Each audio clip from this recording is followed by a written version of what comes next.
결혼 문제를 다루고 있는데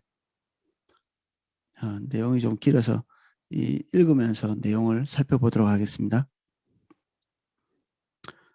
처녀에 대하여서는 내가 주께 받은 계명이 없으되 주의 자비하심을 받아서 충성스러운 자가 된 내가 의견을 말하노니 아마도 누군가가 이런 결혼 문제에 대해서 질문한 것 같습니다. 그 질문에 대한 답변을 하는 과정에서 이 사도 바울의 태도가 굉장히 이렇게 사도로서의 권위를 주장하거나 그리고 자기가 가지고 있는 생각을 완전히 이렇게 고형화시켜서 딱딱하게 만들어서 그들에게 담을 치거나 그들의 삶을 이렇게 통제하려고 하거나 이런 태도가 없는 것을 이렇게 볼 수 있습니다.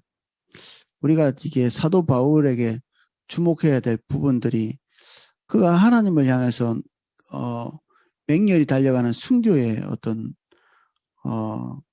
아이콘이죠. 이게 사도 바울이 하나님을 위해서 자기 생명도 아끼지 않는 그러한 존재인데 교회와 또 성도들에 대해서 그리고 그들이 가지고 있는 그 지적 한계, 무지 또는 그 어떤 연약함에 대해서 아주 이렇게 부드럽고 그리고 겸손한 태도로 접근하고 있는 것 이런 것들이 우리가 오늘 본문에서 그냥 이렇게 내용 안에는 없지만 우리가 그것에 대해서 이렇게 배워야 되는 그런 부분이기도 합니다. 이 태도 자체가. 처녀에 대하여 내가 주께 받은 계명이 없으되 정직한 거죠. 뚜렷하게 하나님께서 자기에게 이렇게 저렇게 지도한 바가 없는 거죠. 이게 세상의 종교 지도자들에게 이렇게 발견할 수 없는 부분이죠. 이런 부분들은 하나님이 내게 말한 것이 없다. 모든 사람이 다 하나님과 직통 계시를 받는 것처럼 이렇게 얘기하는 사람들이 많잖아요. 하나님께서 모든 것을 다 말씀하시는 것처럼. 그래서 신과 그 인간의 그 중간에 서서 완벽한 대리자가 되는, 그래서 자기를 거치지 않으면 하나님께 나아갈 수 없는 것처럼 이렇게 사람들에게 어떤 자신을 피력하는 올바르지 않죠. 바울이 전혀 그러한 태도를 가지고 있지 않고 본인도 주님을 따라가는 입장에서 겸손히 이렇게 그들과 한 방향을 보고 있는 그런 태도를 우리가 배울 필요가 있겠죠. 내 생각에는 이것이 좋으니 곧 임박한 환난으로 말미암아 사람이 그냥 지내는 것이 좋으니라. 내 생각에는 이런 태도도 이게 동일한 맥락입니다. 사도 바울이 자기로부터 나온 생각 그리고 하나님으로부터 오는 뒤에 읽어보시면 하나님으로부터 받은 지혜임을 본인이 어느 정도는 어떤 확신하고 있는 면이 있습니다. 그런데 내가 들은 음성이 하나님으로부터 온 거야라고 확정짓지 않는, 그래서 자기 생각에는 자기가 판단할 때는 자기가 볼 때 좋은 것 그것을 권면하고 있으면서도 아주 이것이 이제 절대적인 규정이 아닌 것 이걸 이렇게 얘기하죠. 어떤 분들은 이제 목회자들에게 오셔서 이건지 저건지 A인지 B인지 이렇게 가야 되는지 저렇게 가야 되는지 분명하게 말씀 좀 해주십시오 이렇게 하시는 분이 있거든요. 그런데 포도나무계에서는 표현 자체가 그렇게 하지 못하도록 되어 있습니다. 하나님께서 이렇게 말씀하시는 것 같습니다 라는 이 표현을 이렇게 숙지시켜 놨거든요. 이미 모든 기도 사역자들은 뭐뭐인 것 같습니다 이렇게 얘기해야 됩니다. 왜냐하면 하나님께서 본인에게 말씀하신 것이 정말 하나님으로부터 온 것인지 아닌지는 100% 확신할 수 있는 그런 내용들이 아닙니다. 아무리 성령의 은사가 강하고 그리고 하나님과의 교제에 성실하게 임했다 할지라도 본인에게 와 있는 생각들에 대한 그 절대적인 확신 이걸 가지고 있으면 그 사람은 올무에 빠지고요. 그리고 그 사람에게 찾아오는 성도들도 같이 올무에 빠지게 돼 있죠. 하나님 보기보다는 그 사람에게 가면 정확한 하나님의 음성이 들리기 때문에 항상 주님 보지 않고 그 사람을 보겠죠. 이러면 섬기는 자나 섬김 받는 사람이 다 망하게 되어 있습니다. 이 틀림없습니다. 언젠가는 둘 다 망하게 되어 있습니다. 이게 정확도가 떨어져서 망하는 게 아니고 사람들의 시선이 주님께로 가야 될 상황에서 그 섬기는 사람에게 주목하고 있기 때문에 망하게 되어 있는 거죠. 정확도가 떨어지지 않는다 할지라도 그렇습니다. 우리는 각자 주님을 따라가는 것이 우리의 섬김의 목표죠. 각 개인이 주님 안에서 견고히 서는 것. 그래서 누가 누구에게 이게 추종받는다든지 그리고 추종한다든지 이런 것이 그다지 좋은 그림이 아닙니다. 교회는 한 몸이지 어떤 그 독재자를 따라서 이렇게 가는 그런 구조가 아니죠. 하나님의 사람들에 대한 신적 권위를 우리가 존중하죠. 우리가 그것이 없이 어떻게 이렇게 권위라는 것들이 우리에게 오겠어요? 저 사람은 하나님께서 교회와 나의 유익을 위해서 세우신 하나님의 권위자야. 이런 인식이 있을 때 우리는 되게 건강하게 신앙생활을 할 수 있거든요. 그리고 그것에 대한 유익도 얻으면서. 근데 그 지도자가 하나님의 자리를 대체한다. 우리는 그렇게 표현은 하지 않지만 그 사람이 없으면 신앙생활 자체가 뒤흔들린다. 그러면 우리는 이미 옆길로 가고 있는 것입니다. 올바르지 않죠.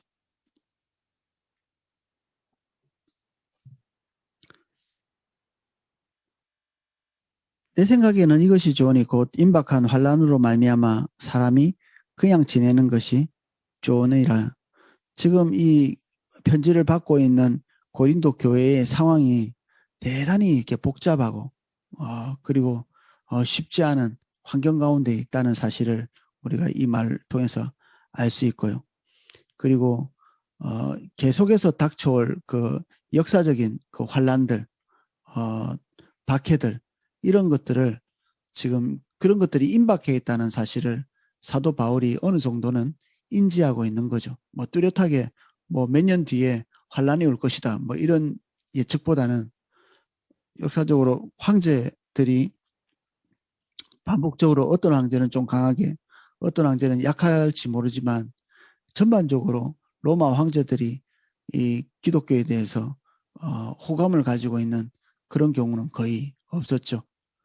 그래서 이 서로마 제국이 망할 때까지 그 서로마 제국 안에서 기독교는 굉장히 박해받는 그런 종교였죠. 아주 동로마 제국이 설 때 이건 훨씬 후대의 일인데 그때 기독교가 공인됐지만 이 시대는 훨씬 뭐 그보다 앞에 있는 그런 시대였기 때문에 강약이 있었을지 모르지만 환란이 계속되고 있는 그런 상황이었고 사실 이 환란은 어떤 경제적인 부분이나 그리고 어떤 신체적인 부분을 넘어서서 생명이 보장되지 않는 그런 박해도 많이 있었거든요. 그래서 이런 그 임박한 환란들이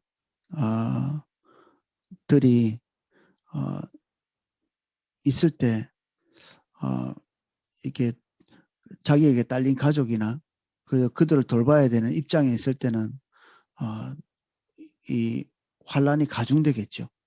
더욱더 고통스러운. 27절 내가 아내에게 매였느냐 노이기를 구하지 말며 아내에게서 노였느냐 아내를 구하지 말라. 노였다는 말은 뭐 두 가지겠죠. 뭐 이혼을 당했거나 아니면 그 사별을 했거나. 그런데 지금 현재 이런 일을 당했다면 그냥 홀로 지내는 것을 권장하고 있습니다. 왜냐하면 아까도 말했지만 반복해서 강약으로 이렇게 다가오고 있던 환란에 대한 더 좋은 대처라고 생각했기 때문에 그렇죠. 그러나 장가가도 죄 짓는 것이 아니요 처녀가 시집을 가도 죄 짓는 것이 아니로되 이러한 일들은 육신에 고난이 있으리니 나는 너희를 아끼노라. 범죄하고 범죄하지 않고 이런 차원이 아니라 할 수 있으면 그들에게 사는 날 동안에 평온의 길을 갈 수 있도록, 그리고 환난의 때가 온다 할지라도 견딜 만한 더 가중된 고통이 되지 않도록 기대하는 거죠. 성도 한 사람 한 사람에 대해서. 29절 형제들아 내가 이 말을 하노니 그때가 단축하여진 거로 이후부터 안에 있는 자들은 없는 자 같이 하며 우는 자들은 울지 않는 자 같이 하며 기쁜 자들은 기쁘지 않은 자 같이 하며 매매하는 자들은 없는 자 같이 하며 세상 물건을 쓰는 자들은 다 쓰지 못하는 자 같이 하라. 이 세상의 외형은 지나감이라. 그러니까 모든 것이 이 땅의 일이죠. 결혼하고 결혼하지 않고, 그리고 물건을 쓰고 소비하고 소비하지 않고, 울고 웃고 희노애락, 이 모든 것이 다 땅에 있는 일들입니다. 이 세대에 매여 있는. 근데 우리가 이 세대에 완전히 정착해 있는 존재가 아니죠. 베드로전서 후서에 말하고 있는 것처럼 나그네와 같은 그러한 삶을 살고 있는 거죠. 정처 없이 떠도는 사람, 정한 자리가 없는. 우리가 항상 정한 자리가 우리에게 큰 의미를 두죠. 그 나태주 시인의 그 시도 보니까 우리에게 어려움이 있어도 돌아갈 집이 있는 것으로 인해 행복하다, 이런 시도 있는데, 사람이 그렇죠. 돌아갈 사람이 있고 또 어려움이 있어도 누군가에 가서 위로받을 수 있고, 이런 게 이 땅에 사는 동안에 큰 위로가 되잖아요. 그런데 그것이 결국 땅의 원리에 매여 있는 더 궁극적인 그 삶의 목표는 아니라는 것이죠. 궁극적인 것이 아니라는 것입니다. 사실 우리는 이 땅에서 이슈가 이 땅에서 제일 중요한 이슈, 자식 문제, 그리고 부부 문제, 그리고 경제적인 문제, 건강 문제, 이런 이슈들이 가장 궁극적인 이슈가 될 수 없는 거죠. 우리가 사실 이게 땅에 매여 살다 보면 땅의 문제를 해결하는데 하루하루 우리의 관심이 온통 거기에 쏠려 있을 수 있거든요. 근데 우리가 한 발 뒤로 물러서서 우리의 인생의 끝이 있다는 사실, 예수 그리스도께서 재림하실 그 종말에 대해서도 분명히 이 그 규정이 적용이 됩니다. 이게 꼭 종말에 대한 이야기가 아니라 할지라도 사도 바울이 말하고 있는 모든 가치들 속에는 임박한 종말, 이게 궁극적 종말이죠. 궁극적인 종말을 염두에 두고 있습니다. 역사적인 그 환란과 박해, 그리고 앞으로 닥쳐올 그 역사적인 박해도 여기에 녹아 있으면서, 여기에 또 뭐가 녹아 있냐면 우리의 개인적인 종말이 또 녹아 있습니다.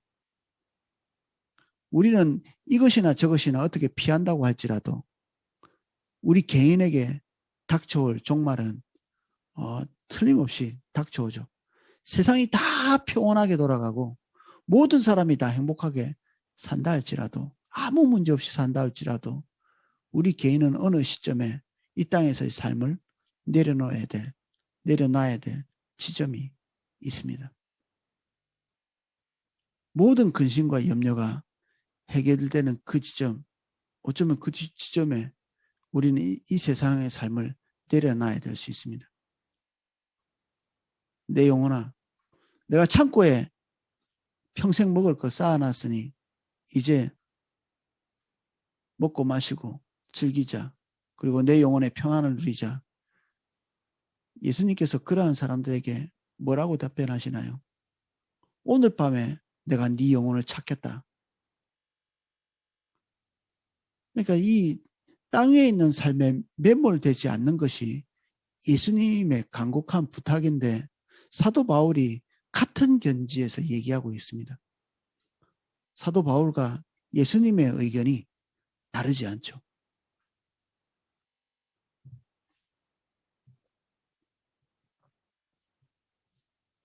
19절. 형제들아 내가 이 말을 하노니 그때가 단축하여 증거로. 이거 읽었군요. 31절부터 읽겠습니다. 세상 물건을 쓰는 자들은 다 쓰지 못하는 자 같이 하라. 뭐 과소비하라 이런 내용이 아니라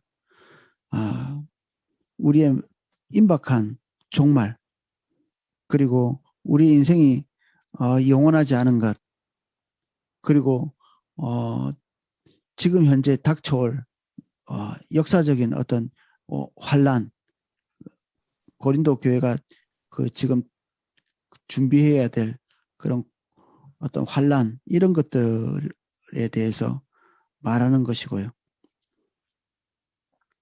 그것들이 우리가 가지고 있는 일상적인 삶을 다 휘몰아쳐갈 그런 때가 있다.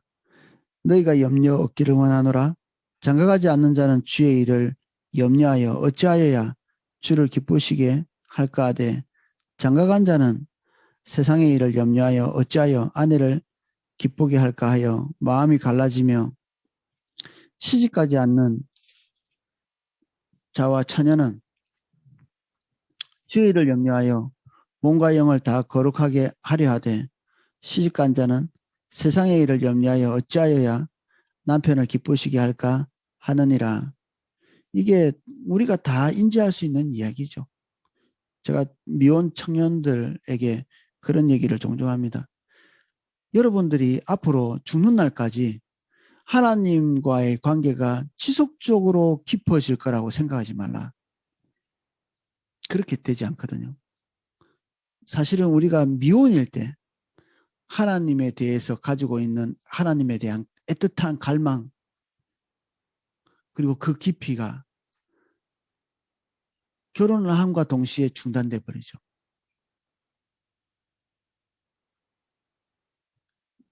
여러분들이 어떠신가요? 마음이 우리가 미혼일 때 주님을 쫓아본 사람들은, 저 개인적으로도 결혼하기 전에 하나님 앞에 있었던 매일매일 주님을 이렇게 눈앞에 보는 것 같이 그랬던 기억들이 있거든요. 물론 결혼과 동시에 우리가 빚어지고 원숙해지고 이런 부분들이 있지만 하나님과 우리 사이에 그런 독점적인 그 사랑의 관계, 이런 것들은 미혼일 때를 능가하기가 어렵습니다.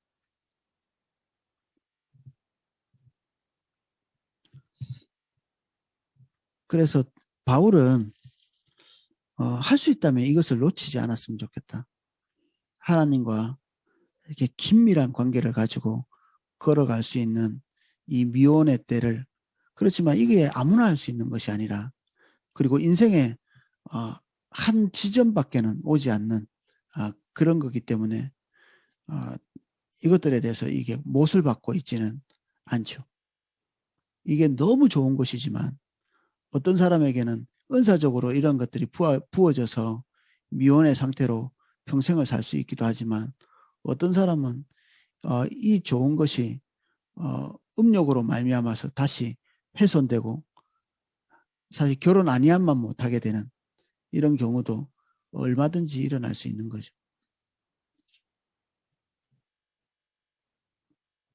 내가 이것을 말하면 너희의 유익을 위함이요 너희에게 올무를 놓으려 함이 아니니 오직 너희로 하여금 이 지에 합당하게 하여 흐트러짐이 없이 주를 섬기게 하려 함이라.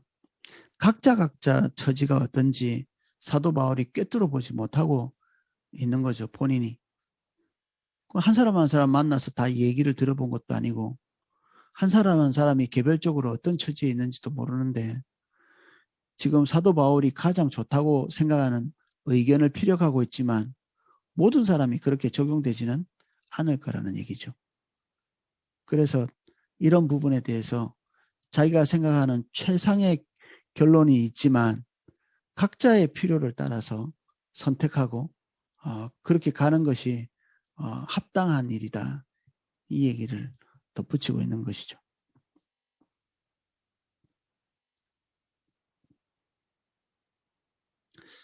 26절. 그러므로 만일 누가 자기의 약혼녀에 대한 행동이 합당하지 못한 줄로 생각할 때 그 약혼녀의 홍기도 지나고 그와 같이 할 필요가 있거든 원하는 대로 하라. 그것은 죄 짓는 것이 아니니 그들로 결혼하게 하라. 제일 좋은 것이라고 그것을 쫓아갈 때 또 다른 문제들이 이렇게 불거져 나오고 그리고 합리적이지 않은 일이 벌어질 때 불가피할 때 결혼하게 하라는 것입니다. 그런 문제를 다 감수하고 가지 말고.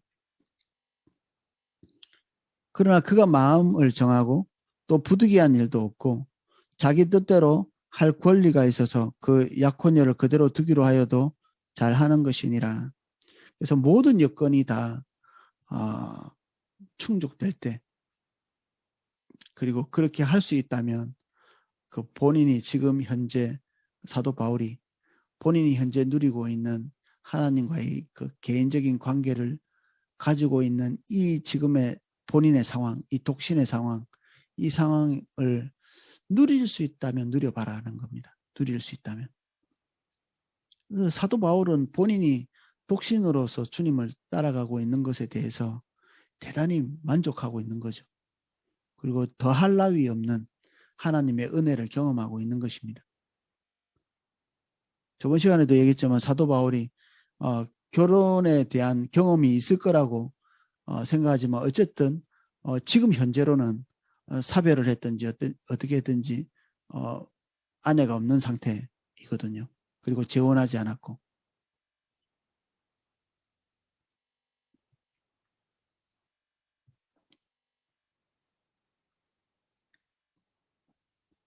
그러므로 결혼하는 자도 잘하거니와 결혼하지 아니하는 자는 더 잘하는 것이니라.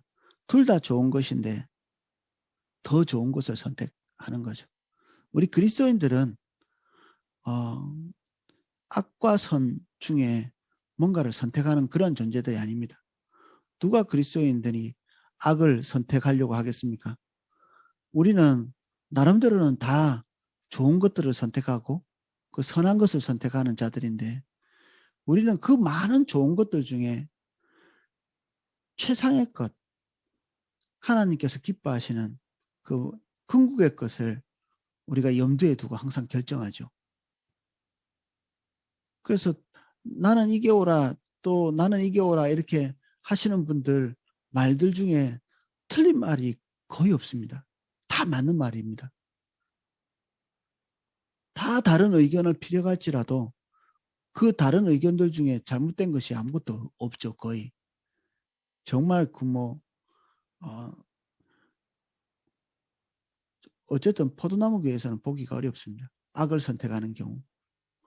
근데 그 좋은 것들 중에 우리가 하나님으로부터 요청받는 것, 그것은 더 좋은 것입니다. 더 좋은 것. 모든 사람에게 덕이 되고 교회의 덕이 되고 예수 그리스도께서 더욱 합당히 여기시는 그것을 선택해 나가는 과정이죠.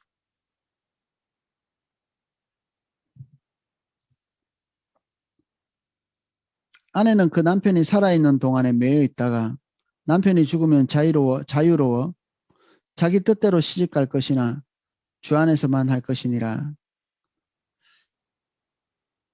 아내와 남편의 관계가 영원하지 않다고 선을 긋고 있는 것이죠. 가정도 영원하지 않습니다.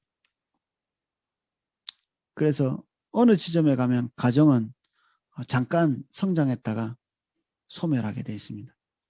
우리 자녀들도 시집장가 보내면 이제 한 가정이 생겼다가 자녀를 놓고 키우는 과정에서 이 가정이 성장했다가 그때가 전성기죠.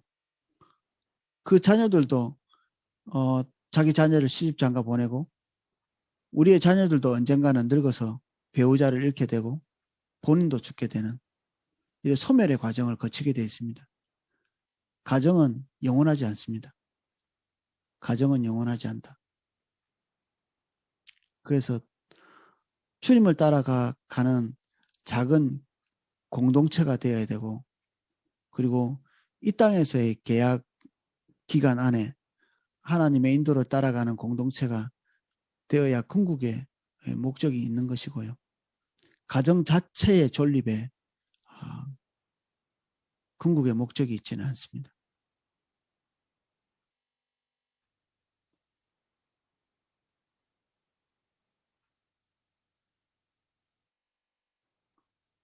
그래서 이 계약은 죽음과 함께, 배우자의 죽음과 함께 이 계약은 끝이 납니다. 그래서 그 이후로는 자유를 선언하고 그리고 재혼할 수 있는 여지를 가지는 거죠. 그러나 여기서도 초혼과 마찬가지로 선을 쭉 긋고 있습니다. 주 안에서만 해라. 주 안에서. 아니면 혼자 살더라도. 그러나 내 뜻에는 그냥 지내는 것이 더욱 복이 있으리로다. 나도 또한 하나님의 영을 받은 줄로 생각하노라. 바울이 자신이 가지고 있는 모든 권면을 가지고 이 가정에 대해서 이야기하고 있고요. 그리고 이 가정에 대한 또 다른 권면이 있다 할지라도 지금 여기서는 재혼 문제나 결혼 문제 그리고 자녀들의 결혼 문제 이런 것들을 나누고 있는데 이 또 다른 것이 있다 할지라도 원리는 똑같겠죠. 어떻게 하면 주님을 더 잘 따라갈 수 있을 것인가? 어떻게 하면 주님과의 관계가 더 고양될 것인가? 그리고 주님이 기뻐하시는 방향으로 방향을 그렇게 정할 수 있을 것인가? 거기에 달려 있는 것입니다. 그래서 이혼은 하나님께서 금하고 계시는 것임에도 불구하고 그것조차도 담벼락을 높게 쳐놓고 있지는 않죠. 어제도 말씀드렸지만 이혼을 하고 하지 않고는 나에게 선택권이 있지 않고 상대방에게 선택권이 있습니다.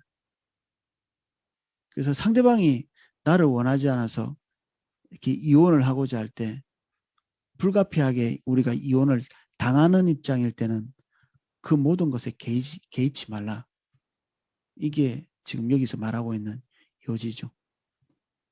영원한 것, 궁극의 것이 아니기 때문에 이 담벼락이 넘어갈 수 있는 담벼락으로 이렇게 되어 있는 것입니다. 하지만 저번 시간에 이렇게 선을 쭉 긋고 있는 것처럼 할 수 있다면 상대방을 위해서 모든 것을 결정하도록 나의 유익을 위해서가 아니라 상대방의 유익을 위해서 결정하고 그리고 혹시 모를 그 상대방의 영혼의 구원을 위해서 또 결정하고 범사에 하나님과 상대방을 위해서 우선적인 결정을 하는 이게 사도 바울이 요청하고 있는 방향성입니다. 그래서 우리 머릿속에 지금 딱 고착화되어 있는 이것은 세속에 있는 사람들이 고결한 것이다 이렇게 생각하고 있는 것일 수도 있습니다. 근데 우리가 그것을 가지고 그대로 와가지고 우리 머릿속에서 이렇게 픽스를 딱 시켜놓으면 고정을 시켜놓고 나면 그 다음에 하나님께서 우리에게 주시는 그 규정들이 이상하게 보입니다. 그래서 성경을 이렇게 읽으시다가 성경이 도대체 납득이 되지 않는데 내가 가지고 있는 불변의 진리라고 생각했던 어떤 고정된 이 선의 개념들이 성경과 대치될 때는 곰곰이 생각하셔야 됩니다. 나는 왜 지금 가지고 있는 생각들을 절대적인 것이라고 생각하고 있었지? 내 생각은 어디로부터 온 것이지? 내가 생각하고 확신을 가지고 있는 이 생각은 언제부터 확신을 가지고 있었던 거지? 추적해 볼 필요가 있습니다. 어제 어떤 청년이 그런 걸 묻더라고요. 어떤 신학적인 책을 읽고 나서 사람이 성령을 부인할 때 어떤 일이 일어나고 그렇게 할 수 없는 상황일 때는 어떻게 그렇게 해야 되는 상황일 때 우리가 어떻게 해야 그런 궁지에 성령을 소멸하는 일이 있다고 하는 그런 걸 배우고 나서 그리고 용서받지 못하는 케이스가 있다고 하는 그런 내용을 읽고 나서 저에게 질문을 했는데 제가 답변을 그렇게 했습니다. 주님을 위해서 최선의 것을 향해서 달려가지 마지노선을 정하지 말라고. 우리는 항상 이렇게 어떻게 마지노선을 정하는 이런 습성들이 있거든요. 하나님을 위해서 최소한의 것들 이 정도는 해야 되지 않겠어가 아니라 이게 아니고요. 우리는 주님을 향해서 최선의 것이 무엇인지를 항상 쫓아가는 사람이 되어야 되거든요. 성령을 어떻게 하면 용서받지 못할 죄를 안 지을 건가? 이게 마지노선인데 사실 그런 방향성을 두려워하면서 살면은 우리는 사실은 패배하고 있는 사람이죠. 최상의 것이 뭘까? 그래서 할 수 있다면 그 최상의 것을 선택해야 되겠죠. 주변을 이렇게 돌아보고 다른 사람이 어떻게 하고 있는가 이런 거 눈치 붙고 이렇게 결정하는 그 사람은 사랑하는 사람이 아닙니다. 사랑하는 사람은 주변에서 어떻게 하고 있나, 주변에서 아내에게 어떻게 대하고 있나, 주변에서 남편에게 어떻게 하고 있나, 그 레벨에 맞춰서 박자를 맞추고 있으면 부부가 사랑하고 있다기보다는 그냥 꾸역꾸역 살아가고 있는 거 아니겠어요? 주님이 사실은 이거 안 기뻐하실 것 같아요. 그런 태도라면. 내가 뭐 못한 거 뭐 있어요. 다른 사람보다. 그런 것은 사랑은 아닙니다. 주님이 우리를 위해서 최소한의 것을 하시진 않았잖아요. 최상의 것을 주셨죠. 더할 나위 없는 하나님이 우리에게 주시는 것은 항상 더할 나위 없는 것들입니다. 그럼 우리도 그것에 대한 반응을 하는 것이 뭐 마지못해서 어떤 주변과 평균을 맞춰서 대충 뭔가를 하는 것이 아니라 우리가 하나님 앞에서 더할 나위 없는 것을 선택해서 드리는 게 합당한 거겠죠. 어제 오늘 우리가 나눈 것들은 우리가 개별적으로 상황에 따라서 취사 선택할 수 있는 영역들입니다.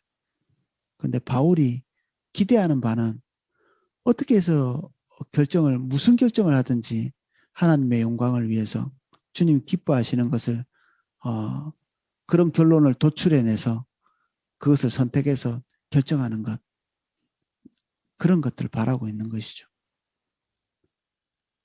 바울의 삶은 독신이었지만 더할 나위 없이 좋았기 때문에 그런 것을 권장하고 있죠.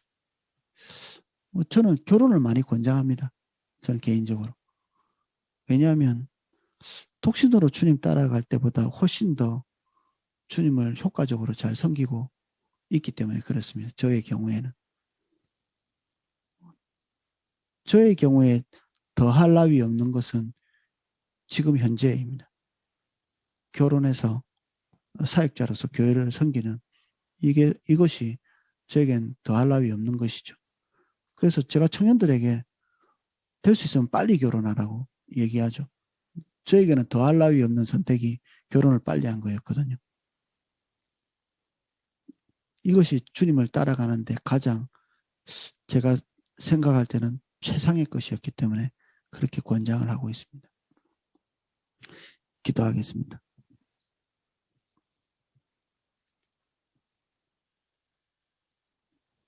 주를 향해서 더할 나위 없는 것을 선택하는 저희들이 되게 해주십시오.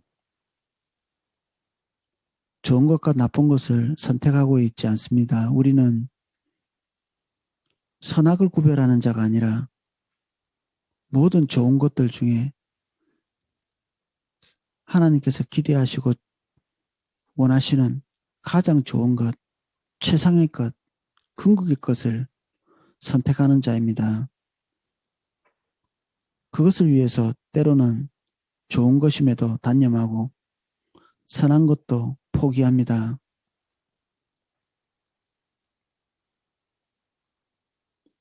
우리의 마음이 주를 향해 항상 모자라는 것 같이 살 수 있게 해주십시오. 내 할 만큼 했다고 말하는 고백이 우리 죽는 날까지 없게 해주십시오. 사랑하는 자같이 또 뜨겁게 사랑하는 자같이 주님께 반응할 수 있도록 무슨 선택을 하든지 뜨겁게 사랑하는 자같이 선택할 수 있도록 은혜를 주옵소서.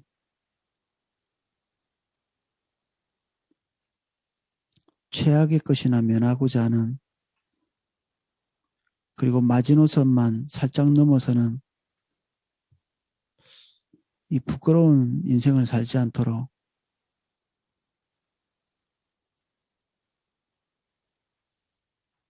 우리가 더 순결하게 더 온전하게 그리고 더 단련된 금과 같이 사랑하게 해주십시오.